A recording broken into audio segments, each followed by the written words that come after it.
I am so excited to be officially launching our season 3 of the Mind Body Detox podcast. This whole story of mind body detox, health, and mind, body, and spirit, of course, goes way back in my journey. And for this particular season, we're going to go into some storytelling and we're still going to interview some amazing podcast guests. And this particular episode, I chose to launch our season 3 as it sort of sums up so much of the lifestyle in which I live, in which we support, in which we want to provide options for, in just one little facet. So we are, of course, talking about in this episode common environmental toxins that affect our family. We talk about gluten, actually. You guys have heard me say in the episodes that I'm a gluten-free person. We talk about gluten and how it connects to autoimmune conditions and inflammation, as well as other environmental toxins. We even go into one of my favorite topics of gut health, the microbiome, leaky gut, and food sensitivities. And now we're interviewing Dr. Tom O'Brien, and I had him on as a guest because he is an internationally recognized speaker based on food sensitivities, environmental toxins, and the development of autoimmune conditions. But he's also actually a teaching faculty at the Institute for Functional Medicine and the National University of Health Sciences. I specifically chose him as our first launch because what Dr. Tom has offered is this amazing resource that we'll share later on in the show that you might have more interest in listening to after you kind of get into this. He offers this amazing docuseries that's award-winning that he just launched called The Inflammation Equation. And this particular docuseries, I was so impressed and so happy to see that each of these bite-sized episodes, you can, listen to one of them or all of them, and it goes into really helping you break down the things that we talk about in this particular podcast when it comes to the layers of health, not just mindset, but how environmental toxins, food, a gut microbiome, and inflammation, and all the things that we kind of, each episode sprinkles a little bit here and there, but it kind of gives a framework of how this stuff really works from a science-based approach. We definitely have science-based guests that come on this episode or this podcast, and we still will, but it's something that I feel like he did such a good job at taking what we talk about and making it really understandable, and can help you understand how you can break it down and say, okay, I really want to change my lifestyle. And maybe it does start with mindset. Maybe it's not changing food or getting rid of gluten. Maybe that's not even right for you, but giving you the education. So I am so stoked for this particular episode. Again, launching season 3, that is the conglomerate of all these things. And then, of course, we're going to go back to square one. We're going to share in season 3 some more of the story of Mind Body Detox, of this traditional road that we take, and then where we come into non-traditional roads of alternative medicine and holistic healing. To give you ideas, anecdotal stories, and more guest interviews on how we break down the journey to health, one step at a time. So without further ado, let's get into season 3. This is the Mind Body Detox Podcast, where we discuss all things integrative health and wellness, interviewing folks from all over the world, sharing insights and wisdom on how to live a healthier life in mind, body, and spirit.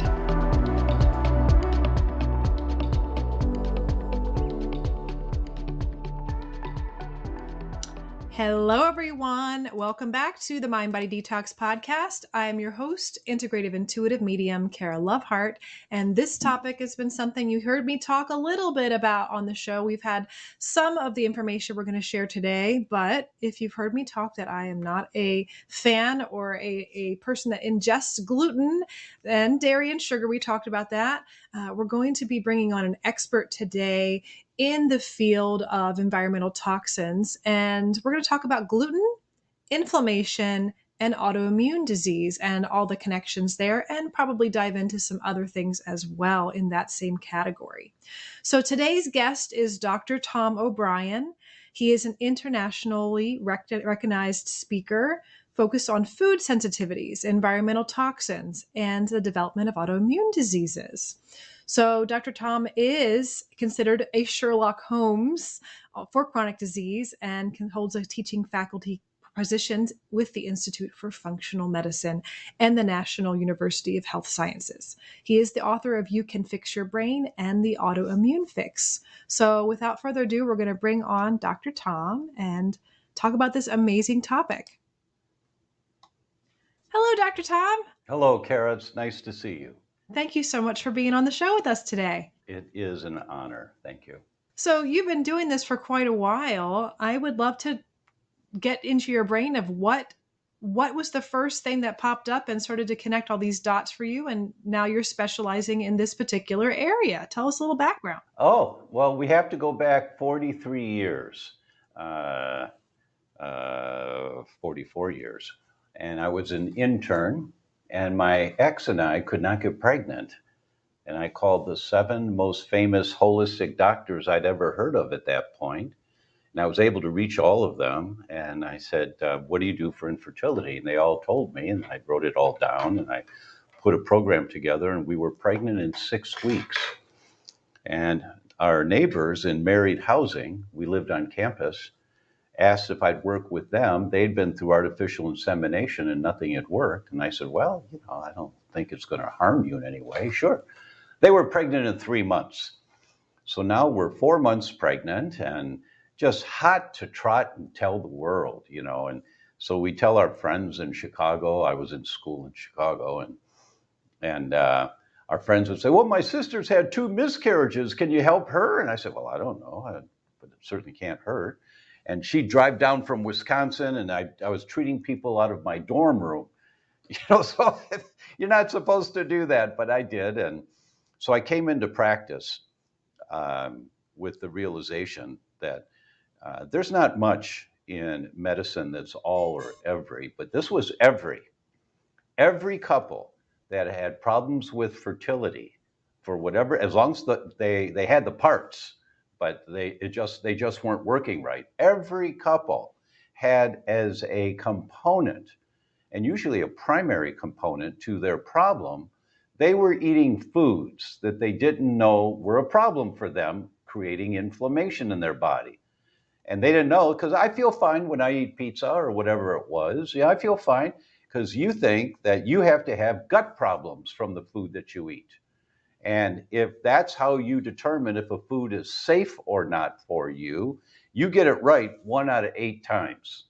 When you read the literature, those that have a sensitivity to wheat, 1 out of 8 have gut problems. The rest have brain problems, liver problems, kidney problems, ovarian problems, testosterone problems. It doesn't matter, but it's not the gut. So people don't know that what they eat is fueling inflammation that's manifesting where their symptoms have developed. Now, I'm going to take that forward because of your podcast let's go to a study that came out just 2 years ago from Harvard, published in the Journal of the American Medical Association. This has nothing to do with gluten, but they looked at couples at assisted fertility centers.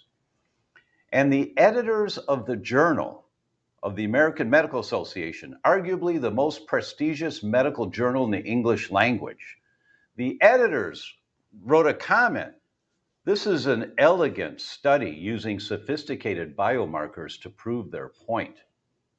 Now, the editors of the Journal of the American Medical Association don't say that very often, right? So I said, okay, I'll take heed in this study. And they looked at couples at assisted fertility centers, and they ruled out all of the known risk factors for success or failure: obesity, alcohol consumption, cigarette smoking, socioeconomic class, race. They ruled all of that out in an elegant way and looked at just one thing. How many servings of fruits and vegetables was the woman eating while pregnant? And the results were shocking. They took all these pregnant women and they divided them into fourths: the lowest number of servings per day of fruits and vegetables, the next, the third, and the highest. And what they found was that those women in the highest category of fruit and vegetable consumption had an 18% less likelihood of successful implantation. Wait a minute.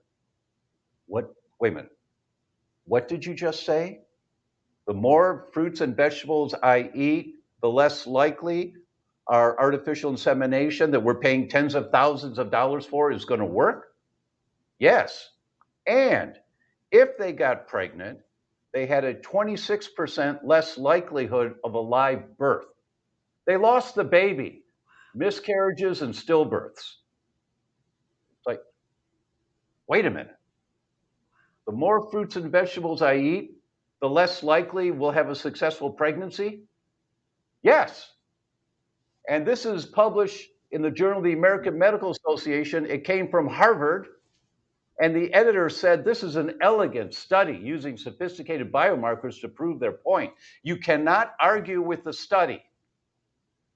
Now, they had this other group of women in category that were eating organic fruits and vegetables. And it was the exact opposite.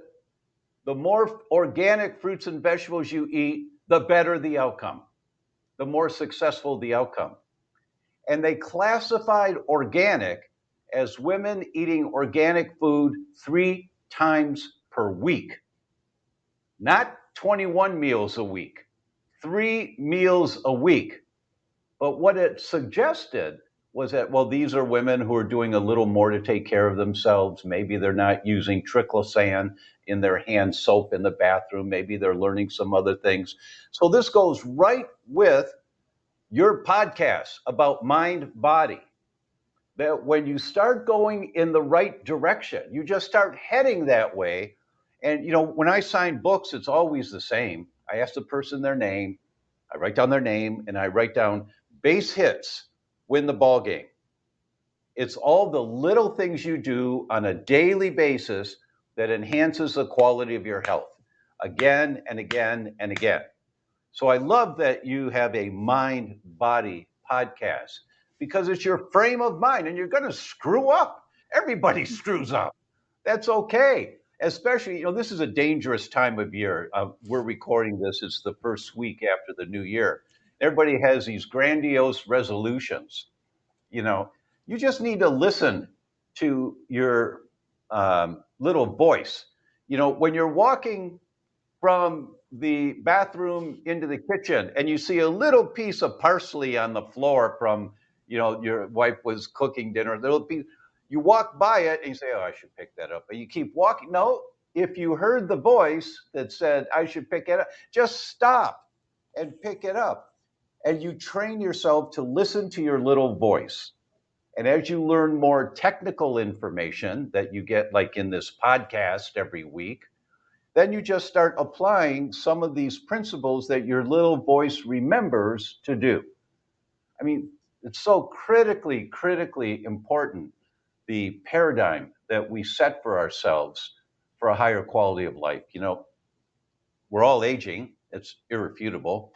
And because of my age, probably, quality of life in your senior years is a big topic. And you don't get quality of life in your senior years by starting to do something when you're 70. You always can improve. You always can. And there's some interesting studies about changing your diet at 80 years old. You still can enhance your life by 2.3 years if you go gluten-free, dairy-free, added sugar-free. And you just do some simple things. Yes, you can enhance your lifespan, but your tissue is worn down over the years so much that it's very, very difficult to bring it back to where, one of my goals is my son is now 3 as of a couple days ago. He's 3 years old and I'm 72.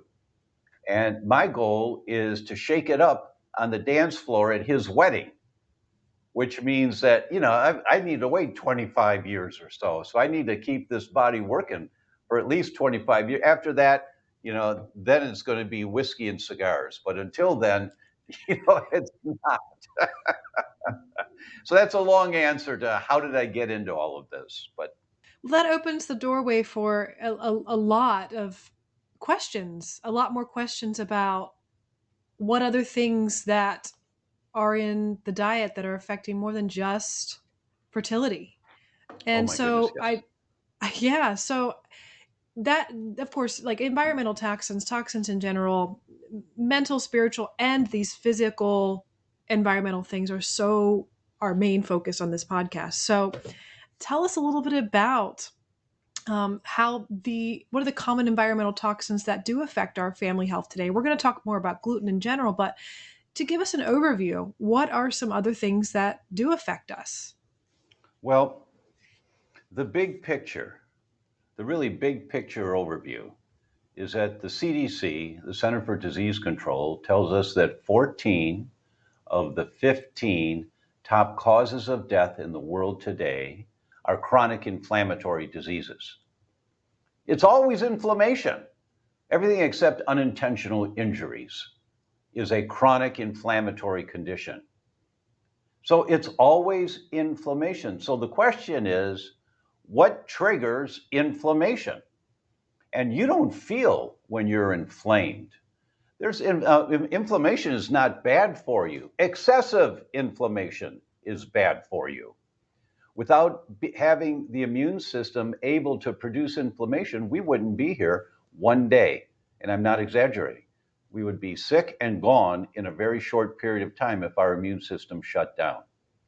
That's why the whole logic behind shutting down your immune system with pharmaceuticals is so lopsided. You can't thrive. You don't survive very long when you do that.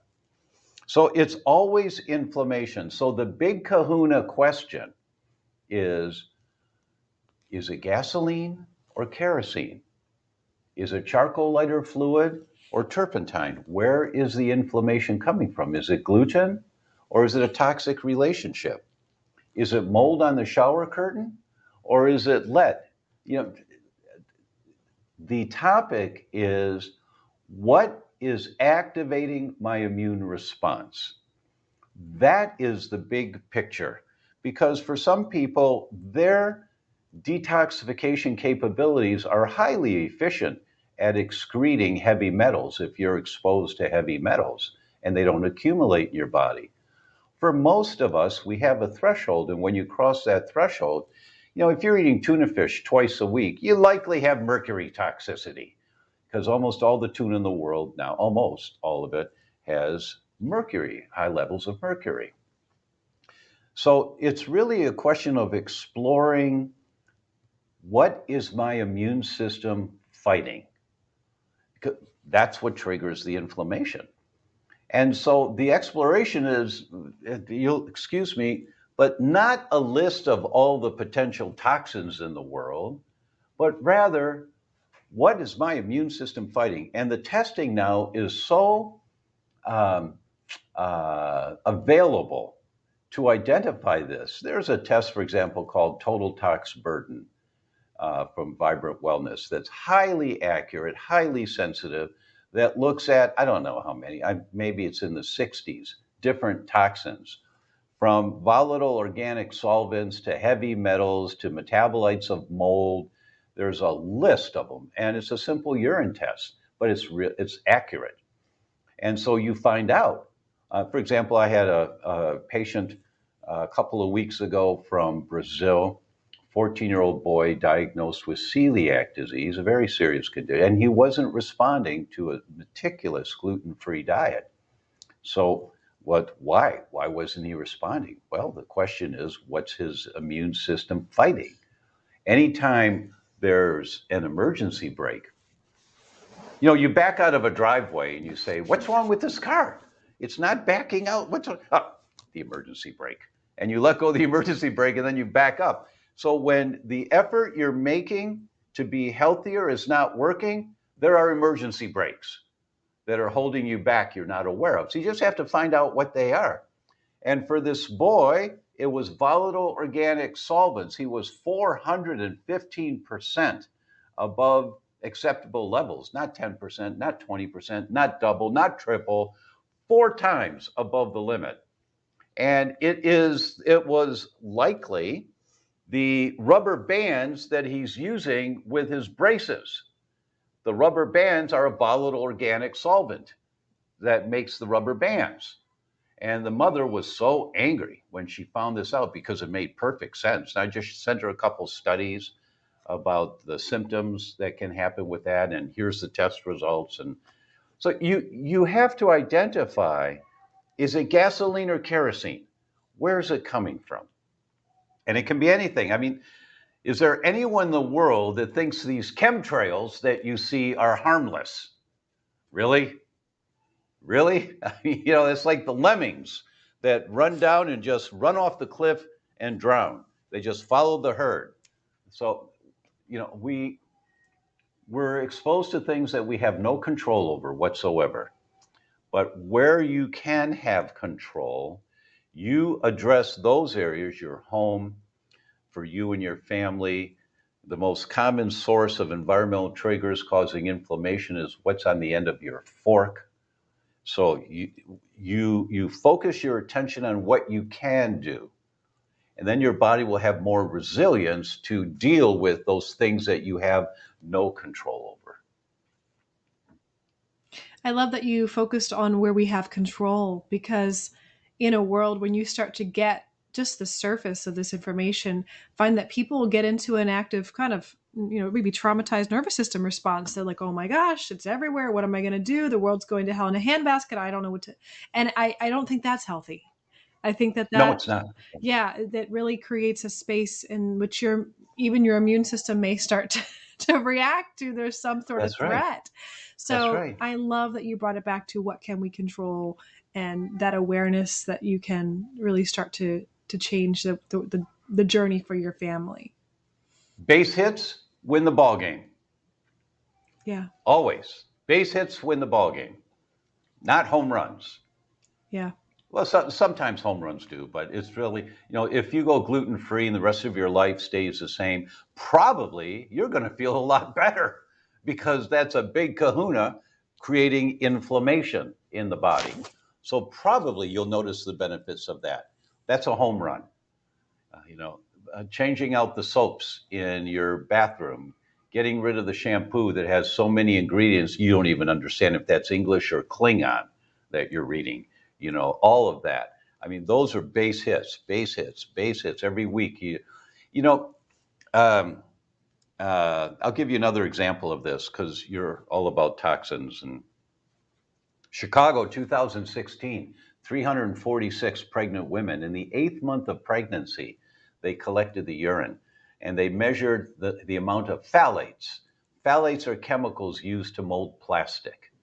And they looked at just five, including bisphenol A, BPA, the one that most of us have heard of, or some have, that's in water bottles and things.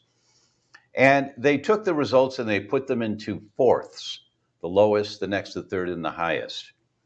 And then they followed the offspring of those pregnancies for 7 years. And when the children turned 7 years old, they did Wechsler IQ tests on them, the official IQ test. Now, once again, there's not much in medicine that's all or every, but this was an every.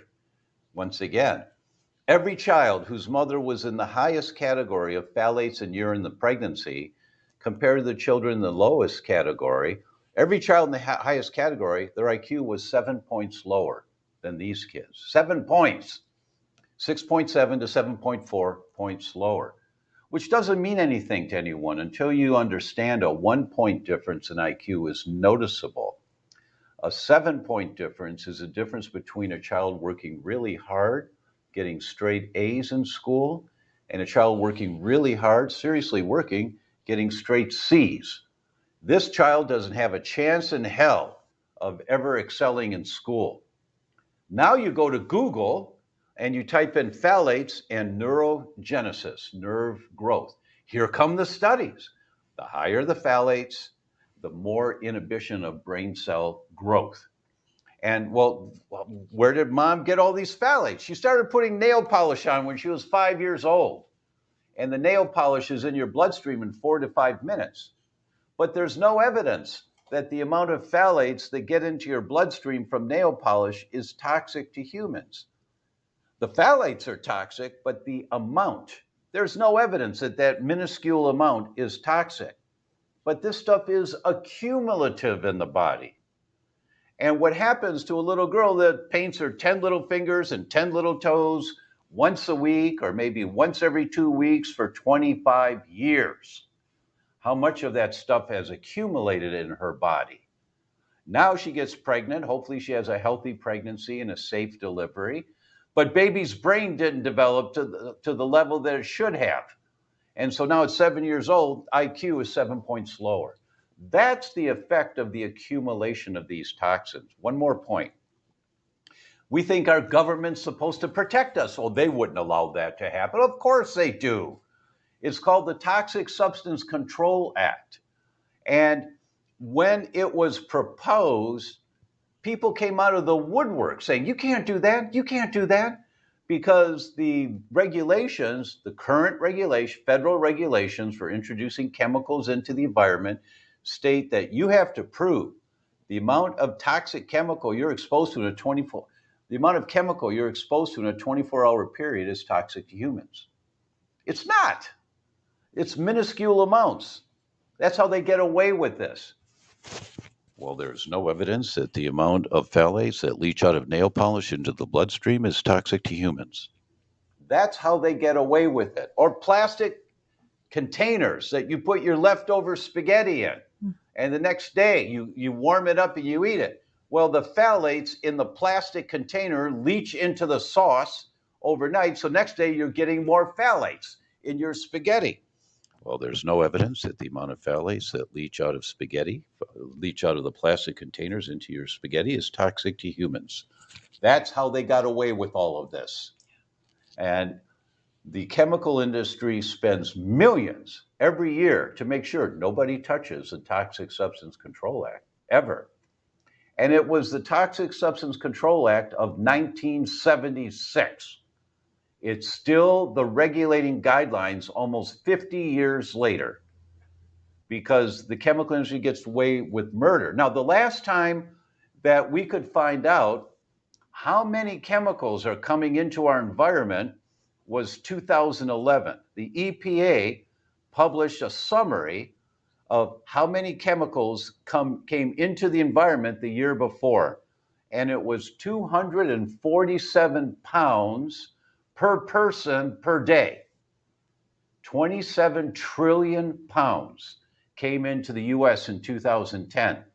After that, the chemical industry lobbied, so the EPA did not get any more funds to do that type of study ever again. We don't know how many chemicals are coming in now because they shut down that mechanism. But back then, it was 247 pounds per person per day.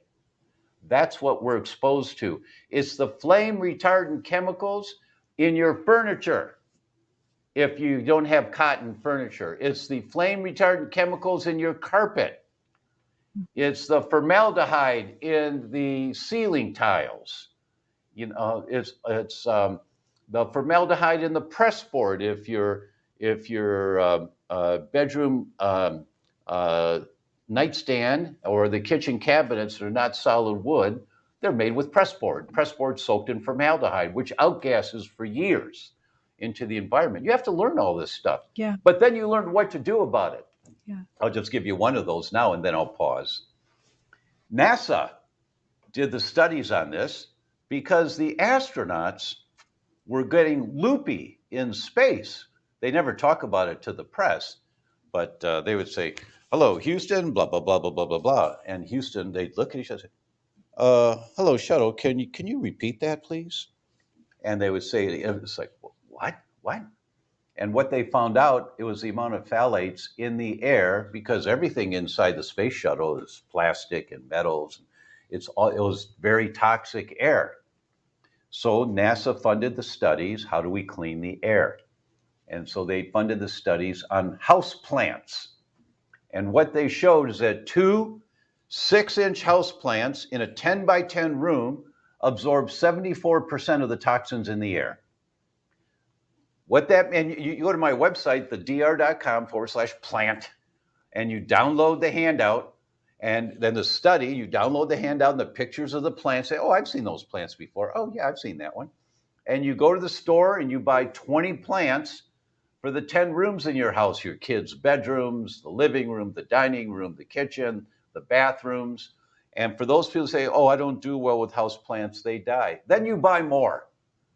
Right? But it's you do the little things that help to clean the air so your children are not breathing all these toxic fumes that are in your home. There are many studies that show us that indoor air environment is much more toxic than outdoor air environment in most places in the US Yeah. because of the materials that are inside the house. Yeah. Yeah. I think that the more you become aware of these things, you'll start to see more and more. I think my first moment I walked into a clothing store and, years after doing this work and detoxing, I thought, you know, was it my sense of smell not good? And now it is because I'm smelling these chemicals in Right. this brand new clothing, the fabric, it smells. And I know um, Victoria's Secret underwear and a lot of underwear that they actually had pledged that by 2020 they would take the phthalates out of their underwear. Mm, But I don't think they marvelous. did. But Uh, but I think it was interesting because more I think the power comes back to um, us as the people and the consumers. Even if the EPA is not wanting to fund these studies, it's really important for us to recognize how much we have that power to make different decisions as consumers that eventually start to take money out of their pocket because they can't really yeah. do anything about that if we continue to share. And Dr. Tom, you're doing your work and we continue to have unfortunate people in our lives that get sick, that we have to go down these roads. Eventually people do, hopefully. Yeah, So, you're absolutely right. I would just make one clarification. The EPA wants to do these studies, but they're not given the funds to do it. oh, thank you. Thank you. The You know, yeah, lobbyists to block the EPA studies. Sorry. Thank you for exactly. correcting me there. Thank you. Because most of the scientists in the government, they're not crooks on somebody's payroll. Some of them are. Some of them are like Monsanto. The executive vice president of Monsanto retired from Monsanto and went and became the head of the FDA, changed all the regulations about glyphosate, and then 9 months later retired from government, went back to work for Monsanto again. So there's those kinds of stories that are just jaw-dropping. How do we allow this to happen Yeah. again and again and again?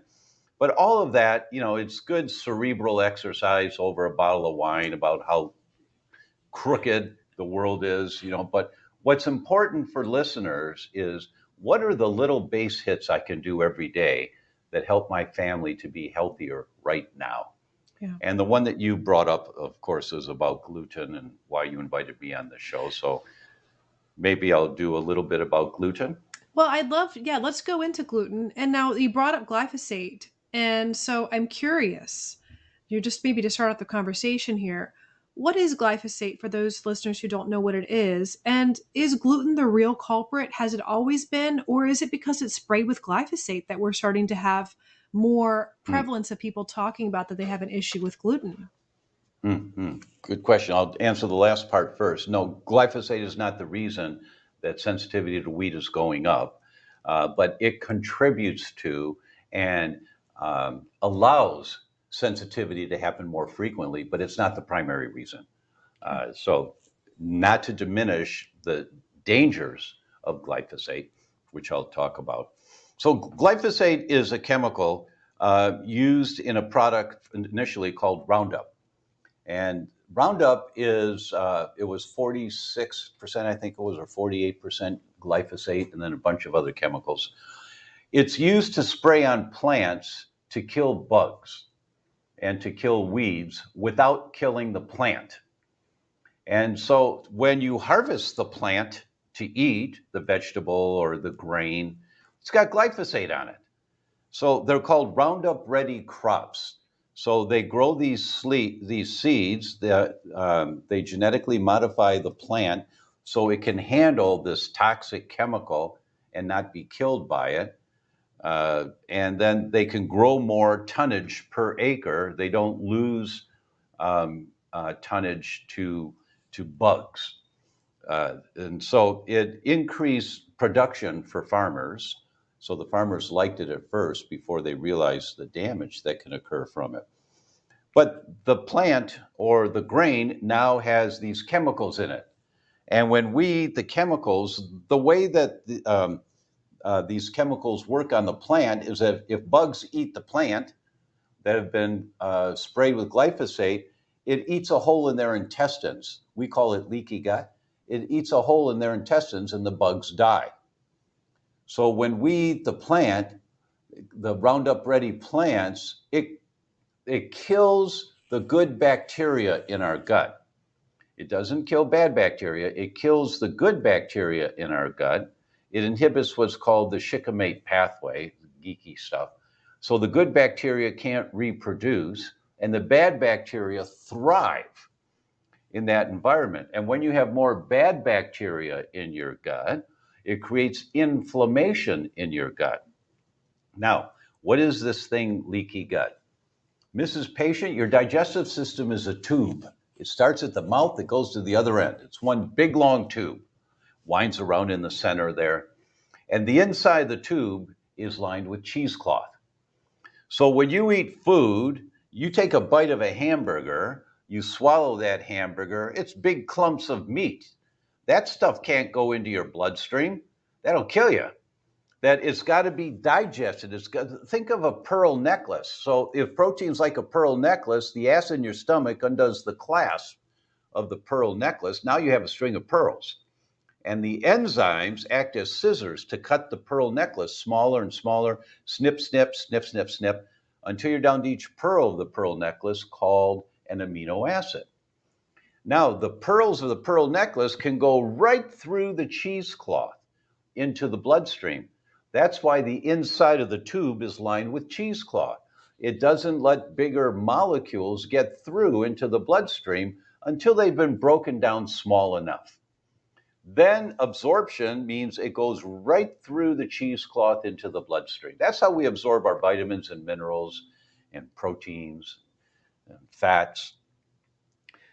But when you have inflammation in your gut, you tear the cheesecloth in your gut. When you tear the cheesecloth, now larger clumps of the pearl necklace get through before they're supposed to. They're called macromolecules, big molecules, and they get right through into the bloodstream, and now they're off on the highway. And your bloodstream is just a highway. That's all it is. I mean, everything's going in the same direction, but there's no lanes of traffic. It's just a highway to carry everything around in your body. Now, on the highway are these big molecules, these macromolecules, and your brain says, what's that? That's not something I can use to make new bone cells or brain cells or muscle. I better fight that. Immune system, fight that. And your immune system fights those macromolecules. Now you make antibodies to beef. Now you're sensitive to beef or to chicken or to bananas or potatoes. It doesn't matter what the food is. If a macromolecule gets through into your bloodstream and the immune system is instructed to fight it, now you're going to be sensitive to that food. And that's people that do 90 food blood test panels and they come back sensitive to 25 foods. And they say, oh my God, that's everything I eat. Well, of course it is. Your immune system's trying to protect you. So you don't shut down the immune system. You rebuild the microbiome and you heal the cheesecloth. You heal the leaky gut. You wait 6 months and then you recheck and you see, oh, look, I'm only sensitive to 1 or 2 foods. Now you can eat the rest of them. So that's leaky gut, and it comes from the inflammation in your gut. So the key is, where's the inflammation coming from? Well, let's look at that study we started off today with about fruits and vegetables for couples going to assisted fertility centers. The most sensitive tissue in the entire human body is a fertilized egg. It's got no immune system for itself. It's in that protected womb of mom, but when mom has toxic soup for amniotic fluid because of all the accumulated chemicals over a lifetime, then the immune system is going to fight those toxins that are in the soup, right? And now there's all this inflammation. It affects baby's brain development. Now you start to see how the pieces start to fit to each other. So every woman of childbearing age needs to detox for 6 months to a year before they get pregnant. They need to do the total tox burden to see what has my body accumulated and then get that stuff out of there before you get pregnant. You know, that's the next book I'm writing. We're accumulating all the information now. And I don't know what the title will be, but the working title is Healthy Conception, healthy pregnancy, healthy birth, happy baby. That's the sequence. And it's just science. It's pure science. We need to wake up because the frequency of autism is going through the roof. The frequency of kids on antidepressants is like, what? Going through the roof. And kids on anti-anxiety medication at 5 years old, it's going through the roof. Well, we need to drug these kids down because they're too anxious. No, we don't. We need to stop throwing gasoline on the fire. So, there's a whole world to talk about there. Yeah. But that's leaky gut. And the problem with wheat is that we all have the same body as our ancestors, thousands and thousands of years ago. We have the same genetics. And our ancestors were nomads. This is before agriculture. This is 10,000 years ago. Our ancestors were nomads. They followed the herd to have food. So what would they do? Well, they'd see something, they'd pick it up, they smell it, they nibble at it, and then they eat it. If they couldn't identify a bad bacteria, a bug or something on the food, then the acid in your stomach should kill it. But if it didn't, and it came out of the stomach into the first part of the small intestine, that's where absorption begins. And that's the danger. We have sentries standing guard just inside the first part of the small intestine. They're actually all over the body, but for this discussion, right inside the first part of the small intestine, I like to think of the guards at Buckingham Palace. Those guys with the big hats, and they're as stiff as can be. They're just dormant standing there, but don't mess with those guys. Do not mess with them. That's what we have inside the first part of our small intestine. They're called toll-like receptors. And the job of the toll-like receptors is to look at everything coming out of the stomach into the intestine. They're scanning everything. If they see a bug, if they see a threat, two things happen.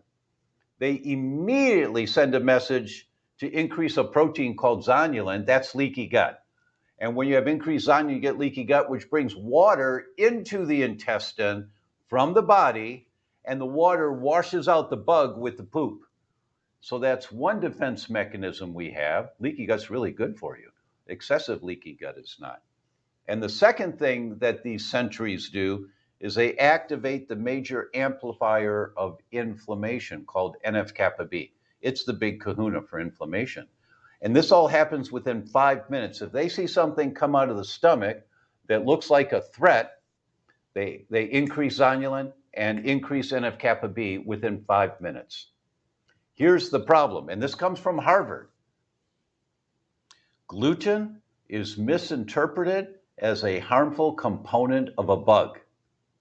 The structure of gluten, because we can't digest wheat completely down to each pearl of the pearl necklace, we can't, humans can't. So these clumps of protein, they're called peptides from wheat, they look like the shell of a bug. They have the same amino acid structure as a bug. So toll-like receptor sees that coming out of the stomach, immediately activates leaky gut and activates inflammation in the intestines. And Maureen Leonard, very famous gastroenterologist at Harvard, did a literature review of over 60 studies on this topic. And she published in the Journal of the American Medical Association, and she said, gluten is misinterpreted as a harmful component of a microorganism. This occurs in all humans who consume gluten. That means you. Every time you eat wheat, you activate this inflammatory mechanism. You're throwing gasoline on the fire every single time. Well, I don't feel bad when I eat wheat. Well, we started off this session with that. The ratio is 8-to-1. So if you use that as your determining factor, you'll get it right 1 out of 8 times, and you'll get it wrong. And eventually you get diagnosed with depression or anxiety or joint problems or skin problems. You got acne, you got psoriasis or chronic fatigue. It doesn't matter. The symptoms, you're throwing gasoline on the fire, and the symptoms manifest at your genetic vulnerability, whatever it is. But it's the gasoline on the fire that you have to address. Yeah. So when people are thinking about what gluten is, that they are not aware of what is gluten, where is it? Where is it hiding? Oh, good Because question. some Good people don't question. Yeah. understand what is gluten exactly. What kind of foods is it in? Yeah. Gluten is a category of proteins. And there's gluten in rice. There's gluten in corn. There's gluten in quinoa. There's gluten in wheat. But it's the gluten family in wheat, rye, and barley. That's the problem ones that humans can't digest. And so, what do you do about all this? You do the test to see, is my immune system fighting wheat? And there's only one test that's extremely comprehensive and accurate. It's called the wheat zoomer, because you zoom in on the problem. Look, I teach all over the world.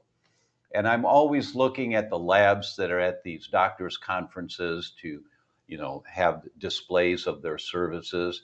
And I look at all the tests all over the world. And there's nothing like the wheat zoomer. Nothing compares. And it's not expensive, and you can get it done. You can go to my website, thedr.com, and just type in wheat zoomer. There's the test. Download the information, take it to your doctor, and say, will you order this test for me?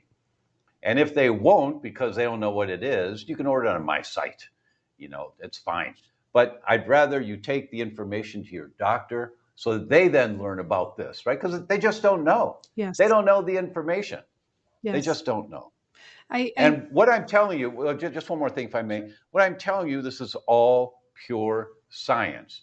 Look, I'm half Italian, so I'm animated, and I'm trying to wake people up, because this is not my ideas. And read the science, read one of my books, and there's over 300 studies in each of my books. And I use everyday language as best I can so that it's not geeky and too complicated, right? But when you look and say, wow, so this is where rheumatoid comes. Wow, so this is where MS comes from. Wow, so psoriasis or lupus or Hashimoto's thyroid. Do you know the autoimmune disease that responds most frequently to gluten-free is Hashimoto's thyroid disease? 87% of people with Hashimoto's get better on a gluten-free diet. So just read the science on this. Yeah. Thank you. I was, curious. One of my questions was, are there any populations that do better or respond better to a gluten-free diet? So are there any others? And if not, are there any other misconceptions about gluten that you commonly hear, myths that people talk about? Yeah. The misconception first is, well, let's just go on a low gluten diet. Well, cheat days are okay. Anyone that tells you that has not read the science, or they're trying to be nice. And I yell at doctors on stage all the time. I do. I got to get through to them. I say, what's the matter with you? There's no science to cheat days. There is no science whatsoever. And when you're exposed to just the tiniest amount of wheat, you create an inflammatory cascade anywhere from 2 to 6 months from one exposure. What? And then I just go through the science of it, and they go, wow, I never thought of it that way before. You can't have cheat days. You can't. So that's the misconception. You go squeaky clean, and you'll make mistakes sometimes, and your friends will serve something and they use soy sauce. They didn't know soy sauce had gluten in it. And so you get exposed, and we have ways of protecting you from all that. But you do your very best, but don't slack off and think, well, I can have a cheat day once in a while. Well, no, you can't. No, you can't. So that's the first thing. Now, to your earlier question, Professor Yehuda Schonfeld is at Tel Aviv University in Israel. When I interviewed him, 26 of the medical doctors who went back and got their PhD in immunology from his department, there are many, many more, hundreds, but 26 of them chair departments of immunology in medical schools and hospitals around the world. They're his students. This is the godfather. He published a paper in March of last year, and the paper was entitled Benefits of a Gluten-Free Diet in Non-Celiac Autoimmune Diseases. And he identified 28 different autoimmune diseases. And let me get the numbers right. 64% of the papers that he reviewed confirmed that 87% of the autoimmune diseases get better on a gluten-free diet. And he listed all of the autoimmune diseases from myocarditis, that's your heart, to Hashimoto's thyroiditis, that's your thyroid, to MS, that's your brain. I mean, it just went on and on and on. All these different autoimmune diseases that may get better on a gluten-free diet. And most of the time, they get better on a gluten-free diet. Why?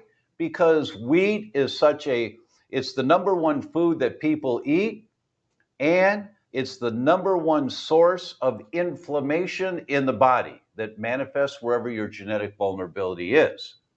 But only 1 out of 8 get stomach problems or gut problems with wheat. So people don't know that when they eat pizza, regular pizza or pasta, that they're fueling their lupus or they're fueling their psoriasis. They don't get it. It doesn't make sense to them. Yeah.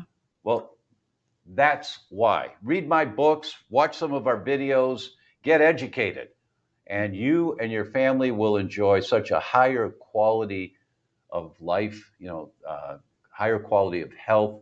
And when there's a mistake and you screw up and you feel bad for a week or so, you say, oh man, never again. Good. Yeah. Good. I mean, when patients say, oh, doc, I thought I'd try a bite of my daughter's birthday cake or a birthday cake at my friend's house or so. Oh man, I felt bad for 3 days. I say, oh, great. Congratulations. Because now no one can argue with you. Yep. It's obvious to you now, but you have to clean up your body first. And that's what you were referring about earlier, your sensitivity. You have to clean up your body first so that a lower amount of these toxins, you recognize that, wow, what happened here? What have I been exposed to? Yeah. I have 2 more questions for you that relate to the gluten. I found that when we talk about this, a lot of people have this, we could say maybe a psychological block or, this sense of stress. Like, what do you mean I have to get rid of this? And there's almost like this holding on to this cultural food lifestyle of, well, pizza, what's going to happen with pizza and cake and my cookies and whatever the gluten that they're eating. And sometimes people almost just go off and say, I can't do this. Like they shut down before this is not possible. Right. So I'd love to hear what you tell your patients about that process. And I will confirm that my journey through getting rid of gluten was a journey of getting off the wagon, falling off, feeling bad, taking longer time between, and it gets better and better and finding amazing options. But what do you tell your patients about that? Yeah. When you do the wheat zoomer, it looks at 26 different components of wheat. And many people have a sensitivity to what are called the gluteomorphins or the prodynorphins. These are components of wheat that stimulate the opiate receptors in your body, the feel-good receptors. Well, I don't need to eat wheat, I just like it, is the common thing. But it's because you feel good when you eat it. It gives you a buzz, a low-level buzz. So those people are going to have a harder time giving up wheat because they don't know it, but there's an addictive quality to it. And so for them, we have a 30-day gluten-free course. It's a video every day, so they're not overwhelmed by too much all at once. And we suggest, Mrs. Patient, let's start with like 2 or 3 breakfasts a week that are gluten-free. Let's just start there. And when you've got that down and now you're at 4 or 5 breakfasts a week, let's include 1 or 2 lunches a week. Here's some recipes for you, And let's just, what if it takes you 3 months to go gluten-free? Who cares? We're talking about the rest of your life. So you don't have to go cold turkey and create this stressful environment that makes more stress hormones and makes you feel bad. And I don't know if I can do that. You don't have to do that. Take your time. But just have the big picture in mind. And remember, base hits win the ball game. And when you approach it that way, it takes the stress off. And you're much more likely to be successful without all of the craziness that often goes along with trying to go gluten-free. Thank you. Thank you. I appreciate that. So where can the audience learn more about you? And do you have anything exciting that's coming up for your offerings to the world? Oh, thank you so much. Yeah, thank you. Our website's thedr.com, thedoctor.com. Just don't spell the word doctor out, thedr.com. And yes, actually, we've been working for 10 months now.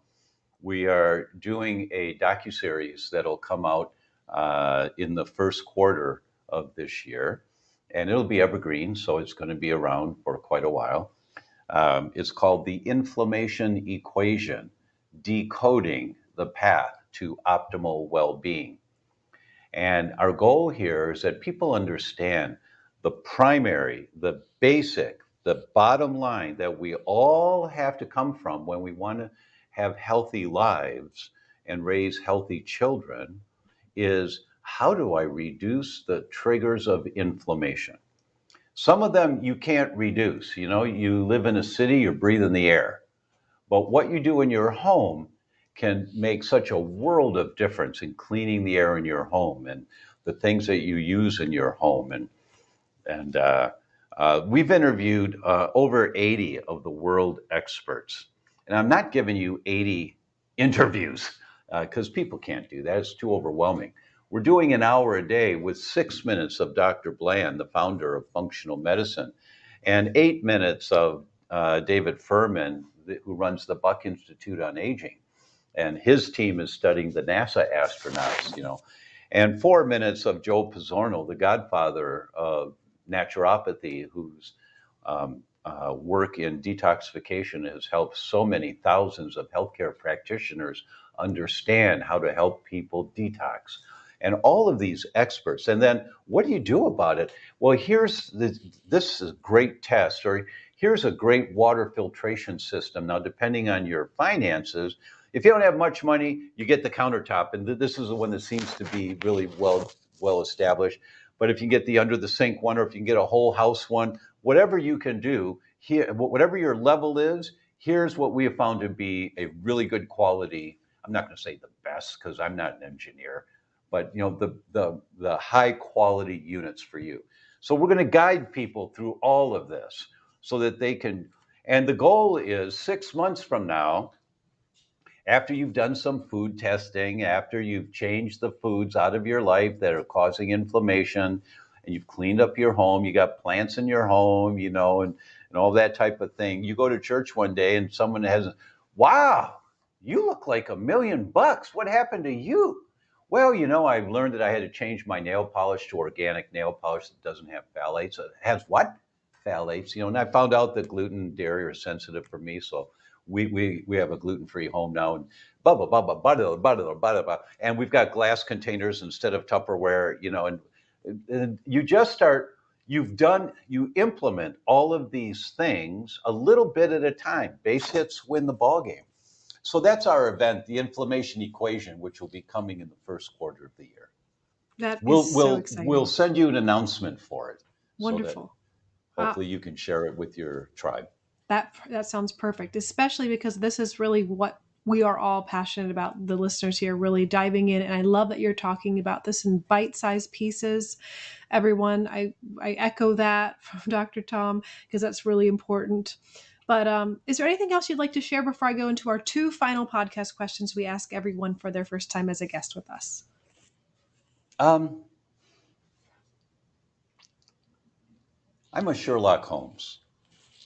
I wish I could work with patients every day. I haven't in a few years. I closed my practice in Chicago, and because now I teach, and my efforts seem to have more impact, when I can reach thousands of healthcare practitioners. But I love working with patients. I just love it. And when people come to me and they say, I've been everywhere and I've tried everything, and I'm a little bit better, but I'm not really good. When they've done that and they've seen some really good doctors, consistently, it's toxic relationships that they're in. That the stress hormones are the biggest contributor to emergency breaks, holding back your well-being. That every one of us as an individual needs to take care of ourselves primarily. You're no good to your kids if you're sick, right? So you have to take care of yourself so that you're available for your family. And you have to identify those toxic components in your life, whether it's foods or it's air quality because you live within a quarter mile of a freeway, or it's a spouse, or it's a neighbor or someone at work. You have to be open to exploring this, not necessarily knowing the answer of what to do right away. It'll come, the answers will come. But if we go through life with blinders, the quality of your life is not going to be what it can be because these stress hormones keep hitting up against your door and producing more leaky gut, more inflammation. So that's something that's a difficult topic to talk about. Some people have been violated in their lives, and it's historic, but the wounds stay there. And how do you find peace with that? I don't know. That's not my area of expertise. I know that it's possible, and I know some people that we refer to that get really great results, but it's very scary to look at that stuff, and deal with that kind of stuff. But it's the path to finding inner peace. And when you have inner peace, then your body can regenerate a healthier, younger, stronger body. Yeah. Fabulous. Thank you. I appreciate that so much. And the way that you illustrate and educate is just so, I will echo that, grounded and relatable and understandable. So I love the cheesecloth analogy. I've heard a lot of different ways, the education on the gluten and the leaky gut. I love that. So our two final questions are, number one, what is your current favorite product or wellness topic or self-care indulgence at this time?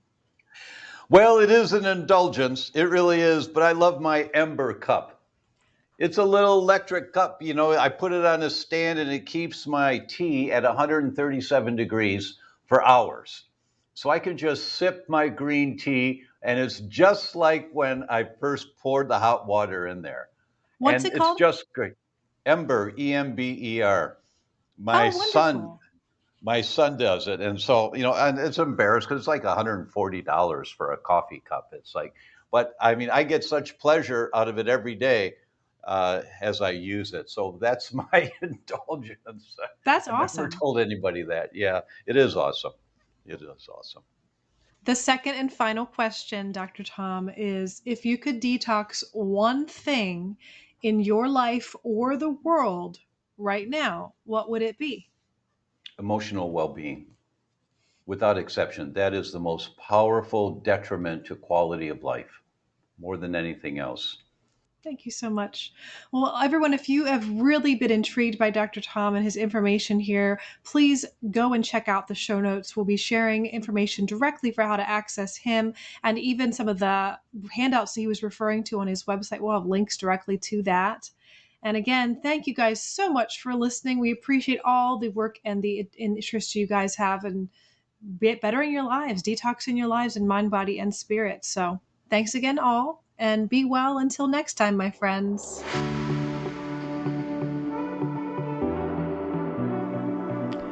Thank you for listening to the Mind Body Detox Podcast. We wish you wellness and health in your mind, body, and spirit. And be well until next time, my friends.